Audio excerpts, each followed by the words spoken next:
నమస్తే, నేను మీ జర్నలిస్ట్ నవత. కటకటాల్లోకి తండ్రి ముందా కూతురు ముందా? చేసిన పాపాలకు శిక్ష అనుభవించబోయేది ఎవరు? సోషల్ మీడియాలో నడుస్తున్న చర్చ ఇది. ఈ చర్చకు సంబంధించి కొన్ని ప్రధాన అంశాలను మీ ముందుంచే ప్రయత్నం చేస్తాను. ఒక పక్క నుంచి ఢిల్లీ లిక్కర్ స్కామ్ విషయంలో ఈడీ దూకుడు పెంచింది. మరొకసారి కవితను విచారణకు హాజరు కావాల్సిందిగా చెప్పింది. అయితే కవిత యాజ్ యూజువల్ గా ఉమెన్ ట్యాగ్ ను ఉపయోగించుకొని సుప్రీంకోర్టు నుంచి తీర్పు వచ్చేదాకా విచారణకు హాజరు కాలేను అని పంపించింది. తప్పు చేయనప్పుడు జంకుడు ఎందుకు? విచారణకు వెళ్తే వచ్చే నష్టం ఏంటి? నిప్పులేంది పొగ రాదు కదా. ఇది కవిత విషయంలో తెలంగాణ వ్యాప్తంగా కాదు భారతదేశ వ్యాప్తంగా జరుగుతున్న చర్చ. అయితే విచారణకు రాను, సుప్రీంకోర్టు తీర్పు వచ్చిన తర్వాతే వస్తాను అని చెప్తే ఈడీ వదిలేస్తుందా? దీనికి లీగల్ గా యాక్షన్ తీసుకునే అవకాశం ఏదైనా ఉందా? గతంలో కూడా గత సంవత్సరం మార్చిలో కూడా 3 సార్లు ఈడీ విచారణను ఎదుర్కొంది కవిత. మరో పక్క నుంచి మరికొన్ని నెలల్లో లోక్సభ ఎన్నికల నేపథ్యంలో ఉన్న కేసులన్నిటికీ సంబంధించి దర్యాప్తును ముమ్మరం చేయాలి, దోషులను శిక్షించాలి అంటూ ఇప్పటికే కేంద్ర ప్రభుత్వం అయితే స్పష్టం చేసింది. ఈ నేపథ్యంలోనే ఈ కేసులకు సంబంధించి విచారణ అంతా కూడా త్వరితగతిన అవుతుంది. ఒక పక్క నుంచి అక్కడ కేజ్రీవాల్, మరో పక్క నుంచి కవిత. ఈ ఇద్దరు మాత్రం విచారణ అంటేనే భయపడిపోతున్నారు, మల్లగుల్లాలు పడుతున్నారు అనేది చాలా క్లియర్గా అర్థమవుతుంది. అయితే కవిత ఈసారి విచారణకు వెళ్తే ఖచ్చితంగా ఇరుక్కోక తప్పదు అనే వ్యాఖ్యలు కూడా వస్తున్నాయి. ఆ ఇరుక్కోవడం అట్నుంచటే కటకటాల పాలైనా ఆశ్చర్యపోనవసరం లేదు అని చెప్తున్నారు. చాలాసార్లు కటకటాల పాలవుతుంది కవిత, కటకటాల పాలవుతుంది కవిత అని వార్తలు వచ్చినా కూడా కవిత అరెస్ట్ కాలేదు. విని అలసిపోయామనుకున్న జనానికి అలసిపోయిన తర్వాతే ఇలాంటి పెనుమార్పు జరిగితే పెద్దగా పట్టించుకోరు. కాబట్టి కవిత విషయంలో పూర్తి ఆధారాలు సేకరించిన తర్వాత, పూర్తి దర్యాప్తు జరిగిన తర్వాత మాత్రమే కస్టడీలోకి తీసుకోవాలి అనే ఆలోచనలో ఈడీ ఉన్నట్టుగా కూడా సోషల్ మీడియాలో వార్తలు నడుస్తున్నాయి. కవిత ఈడీ విచారణకు ఈ రోజు అయితే గైర్ హాజరయ్యారు. ఈ నేపథ్యంలో ఈడీ ఎలాంటి చర్యలు తీసుకుంటుంది అనేది దేశవ్యాప్తంగా చర్చ నడుస్తుంటే, మరో పక్క నుంచి రాష్ట్ర పార్టీని దేశ పార్టీగా మార్చాలి అనే ఉద్దేశంతో పార్టీ పేరును మార్చి బొక్కబోర్లా పడ్డారు తెలంగాణలో బీఆర్ఎస్ అధినాయకుడు కల్వకుంట్ల చంద్రశేఖరరావు. ఇక కాంగ్రెస్ అధికారంలోకి వచ్చింది మొదలు కల్వకుంట్ల చంద్రశేఖరరావు సారథ్యంలోని బీఆర్ఎస్ పార్టీ అవినీతి భాగోతాన్ని ఒక్కొక్కటిగా బయట పెడుతుంది కాంగ్రెస్ పార్టీ. మల్లన్న సాగర్ ప్రాజెక్ట్ నుంచి మొదలేస్తే ప్రతి ఒక్క దాని విషయంలో బీఆర్ఎస్ ప్రభుత్వం చేసిన అరాచకాలను ప్రజల ముందుకు తీసుకొచ్చే ప్రయత్నం చేస్తోంది. ఇందులో చాలా కీలకంగా మారిన అంశాలు కంప్యూటర్లు, ఫైల్స్ మాయం కావడం. చాలా మంది మంత్రులకు సంబంధించి కూడా చూసాం మనం. ఫస్ట్ ఫ్లోర్ ఒక్కటే కాలిపోవడం, ఫైల్స్ మాయమైపోవడం, ఫైల్స్ ని ఎత్తకెళ్ళిపోవడం, ఫర్నిచర్ తో సహా తీసుకెళ్లిపోవడం మంత్రులు చేస్తుంటే, ప్రగతి భవన్ లోనే సాక్షాత్తు ప్రజలు ప్రగతి భవన్ లోకి రాకుండా పెద్ద పెద్ద కంచెలు కట్టుకున్న కల్వకుంట్ల చంద్రశేఖరరావు ఆయన ఆప్తుడి ద్వారా ప్రగతి భవన్ నుంచి 8 పైగా కంప్యూటర్లు, 8 వరకు కంప్యూటర్స్ ని మాయం చేశారు. అంటే పెద్ద పెద్ద కంచెలున్నా కూడా దొంగలు పడ్డారు ప్రగతి భవన్లో అని ఒక ఆర్టికల్ వచ్చింది. ఈ నేపథ్యంలో ఇది గనక ఆల్రెడీ ఇంటెలిజెన్స్ దీనికి సంబంధించి ఎంక్వైరీ చేస్తున్నట్టుగా, అసలు ఆ కీలక ఫైల్స్ ఏంటి అనేది బయటపడితే కల్వకుంట్ల చంద్రశేఖరరావు కూడా విచారణ ఎదుర్కోవాల్సి వస్తుంది. ఆ విచారణలో విస్తుపోయే వాస్తవాలు బయటకు వస్తే కటకటాల పాలవ్వక తప్పదు అంటూ మరో చర్చ నడుస్తుంది. రైట్, అసలు ప్రగతి భవన్ టు సోమాజిగూడ ఒక అపార్ట్మెంట్ కి కంప్యూటర్లు ఎలా తరలాయి అనేది మీరు పక్కన పేపర్ క్లిప్పింగ్ కూడా ప్లే అవుతుంది. దీనికి సంబంధించి దిశ డిజిటల్ పేపర్ లో వచ్చింది, మీరు ఒకసారి చెక్ చేయొచ్చు. ఇక ప్రగతి భవన్ టు సోమాజిగూడ వెళ్ళాలి అని దారి తప్పి కంప్యూటర్లు హయత్ నగర్ బేగంపేటకి చేరుకున్నాయట. సచివాలయం ఓపెనింగ్ టైంలో కొన్నవి సైతం షిఫ్ట్ చేశారట. షిఫ్ట్ చేయడం వెనుక కారణం ఏంటి? అవన్నీ వాళ్ళ సొంత డబ్బులతో కొన్నారా? ప్రభుత్వ సొమ్ముతో కొన్నారా? ప్రజలు చెల్లించిన పన్నులు ప్రభుత్వ సొమ్ముతో కొన్నవే అయితే ఈ రోజు వీళ్ళతో పాటు వాటిని ఎందుకు తీసుకెళ్లారు? అందులో హార్డ్ డిస్క్లు ఉన్నాయా? మాయం చేసేసారా? కంప్యూటర్లో పాత ప్రభుత్వం చేసిన ఏ తప్పిదాలు తెలియకూడదు, కొత్త ప్రభుత్వానికి ముఖానికి అని ఆ కంప్యూటర్లను మాయం చేసే ప్రయత్నం చేశారు. ఆ కంప్యూటర్లు ఏమైపోయాయి అంటూ కూడా చర్చ నడుస్తోంది. ఆర్ఎండ్బి సెక్షన్ నుంచి మరికొన్ని, అలాగే మొబైల్స్, పుస్తకాలు, డాక్యుమెంట్స్ కూడా కీలకంగా వ్యవహరించిన ఓ వ్యక్తి బంధువుల ఇంట్లోకి భద్రంగా తరలింపు.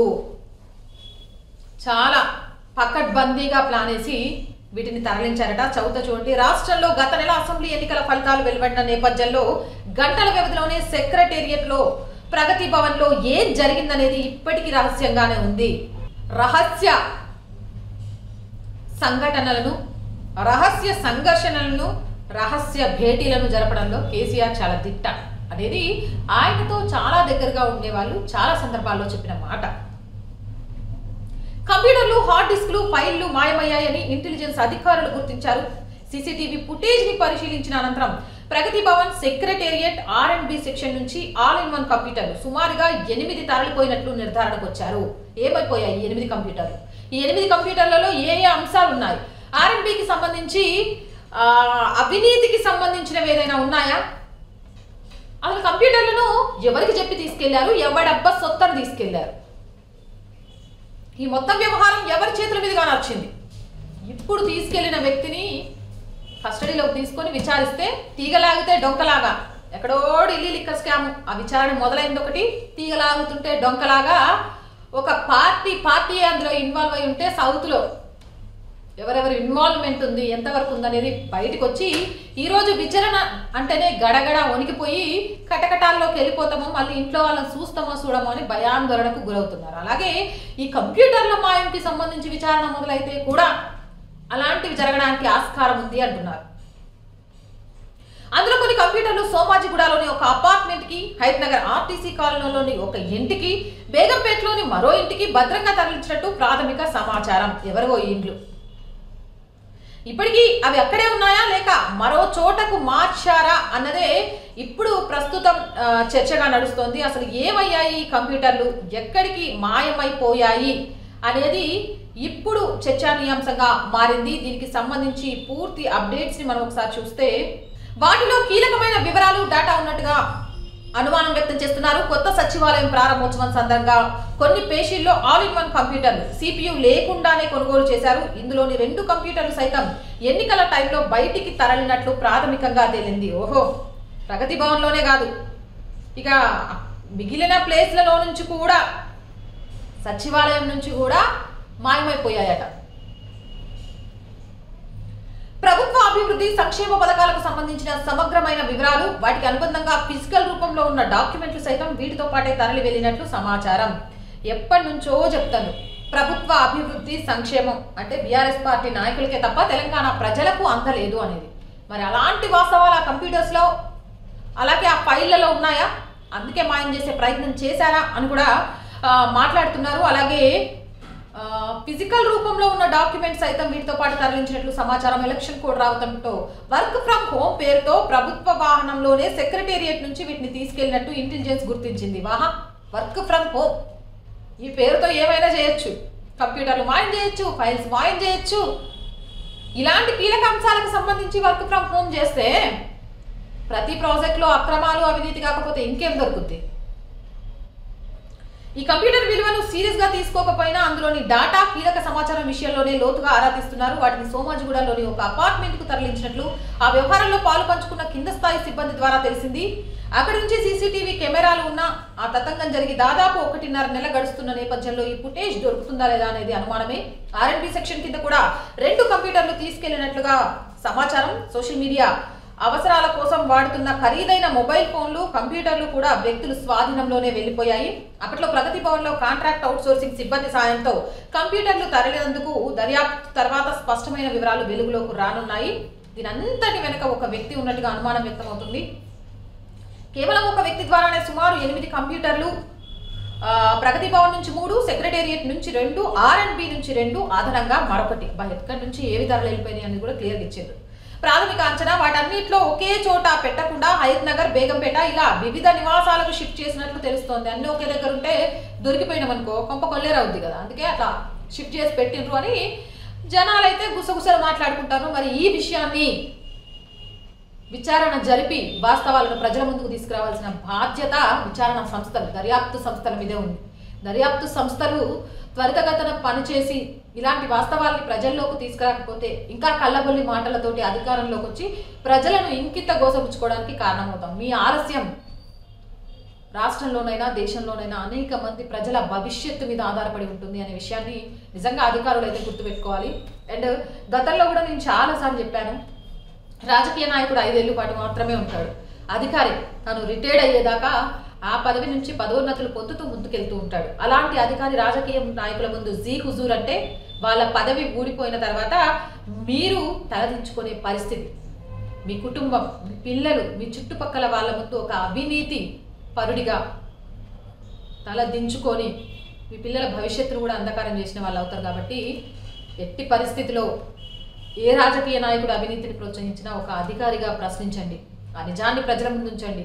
ఏమవుతుంది మా అంటే ఒకసారి సస్పెండ్ అవుతారు. సస్పెండ్ అయినంత మాత్రాన మీరు భవిష్యత్తు మొత్తం కోల్పోయినట్టు కాదు. మీ నిజాయితీ పరులైతే ఖచ్చితంగా మళ్ళీ తిరిగి ఆ స్థానాన్ని పొందగలుగుతారు. కానీ ఒకసారి అవినీతి ముద్ర వేసుకున్నారు అంటే ఏం చేసినా మంచి వ్యాపించినంత తొందరగా చెడు అనేది వ్యాపించినంత తొందరగా మంచి వ్యాపించదు. కాబట్టి చెడుగా వ్యాప్తి చెందుతారో ఒక మంచి వ్యక్తిగా చరిత్రలో నిలిచిపోతారో అధికారులు మీకు మీరే తెలుసుకోవాలి. ఇవన్నీ ప్రభుత్వమే సమకూర్చిన అధికార మార్పిడి జరగడంతో సొంత వస్తువులాగానే తీసుకెళ్లడం అధికారుల్ని విస్మయానికి గురిచేసింది. ఈ వ్యవహారంలో పాల్గొన్న ఒక కింది స్థాయి కాంట్రాక్ట్ సిబ్బంది మాత్రం ప్రగతి భవన్ నుంచి వెళ్తున్న కంప్యూటర్లకు అవుట్ పాస్ ఇచ్చారని, ఇబ్బందులు రావడంతో అక్కడ పనిచేసే ఒకరి సాయాన్ని తీసుకున్నట్లు సమాచారం.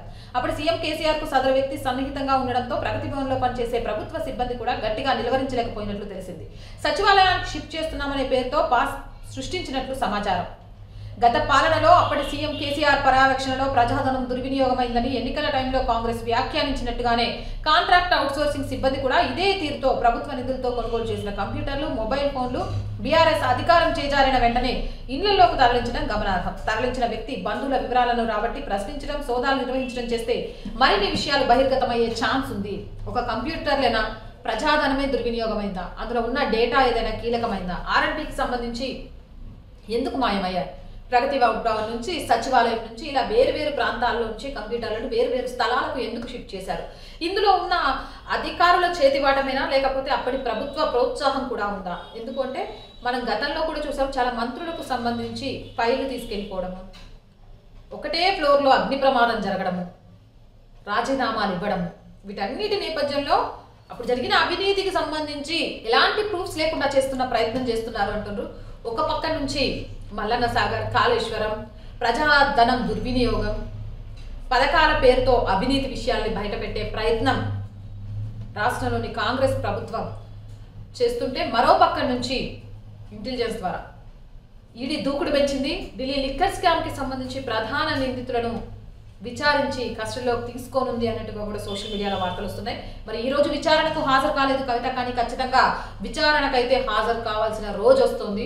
గతంలో అంటే అధికారంలో ఉంది కాబట్టి ఫ్లైట్లు వేసుకొని పెద్ద లాయర్లను పెట్టుకొని నుంచి మొత్తం ట్రైన్లు బుక్ చేసుకొని వెళ్ళినారు. మరి ఇప్పుడు కవితనకి ఎవరు వస్తారు? సొంత పార్టీలోనే ఢిల్లీ లిక్కర్ స్కామ్ నేపథ్యంలోనే ఈ రోజు తెలంగాణలో బీఆర్ఎస్ పార్టీ పరువు పోవడానికి మరికొంత కారణమైందనే వాదనలు కూడా ఉన్నాయి. మరి అవే వాదనలు బలం చేకూరుస్తూ ఉంటే ఈడీ విచారణకు కవిత వెళ్లే సమయంలో ఒంటరిగానే ఉంటుందా? విచారణ తర్వాత వాస్తవాలు బయటకు వస్తే అటు నుంచి అంటే కస్టడీకి వెళ్తుందా? లేదా రాష్ట్రంలో నెలకొన్న పరిస్థితుల నేపథ్యంలో, జరుగుతున్న విచారణల నేపథ్యంలో కేసీఆర్ మొదటి విచారణకు హాజరుగా పోతారా? అసలు వీళ్ళిద్దరిట్లో విచారణకు హాజరయ్యేది ఎవరో, కటకటాల పాలయ్యేది ఎవరో అంటూ కూడా సోషల్ మీడియా వ్యాప్తంగా చర్చ నడుస్తుంది. మరి ఈ వీడియోపై మీ అభిప్రాయం ఏంటి అనేది కింద కామెంట్ సెక్షన్లో తెలియజేయండి. ఇలాంటి మోర్ వీడియోస్ కోసం జర్నలిస్ట్ నవత ఛానల్ వెంటనే సబ్స్క్రైబ్ చేయండి. వీడియో నచ్చిందా లైక్ చేయండి, షేర్ చేయండి.